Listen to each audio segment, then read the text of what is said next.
am ready!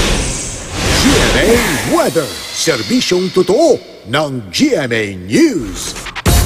Maghapong maulan sa malaking bahagi ng Northern at Central Luzon ngayong araw. Base sa datos ng Metro Weather, higit na uulanin ang eastern section ng Luzon. Ayon sa Pag-asa, nakaka-apekto pa rin sa Ilocos Region, Batanes, Babuyan Group of Islands ang hanging amihan. Tail end naman ng cold front ang umiiral sa iba pang bahagi ng Northern at Central Luzon. Dahil naman sa malakas na alon, delikado pa rin pumalaot ang may maliliit na sasakyang pandagat dyan sa mga baybay ng Northern Luzon. Halos wala na mga asahang pag-ulan sa Visayas. Sa Mindanao, may pag-ulan din sa Caraga at Davao Region, pati sa Misamis Occidental at Zamboanga del Sur. Patuloy rin nating binabantayan ang tropical depression na nasa labas ng Philippine Area of Responsibility.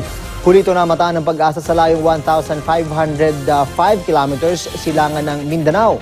Inaasahang papasok ito ng PAR mamayang gabi o bukas na umaga. Tatawagin itong Chedeng na magsisimulang makakapekto sa Visayas at Mindanao sa Lunes o Martes. Posible itong maglandfall sa Lunes ng gabi o Martes ng umaga sa Davao Oriental, pero may posibilidad na humina ito bago pa man tumama sa kalupaan. Yan ang latest mula sa GMA Weather.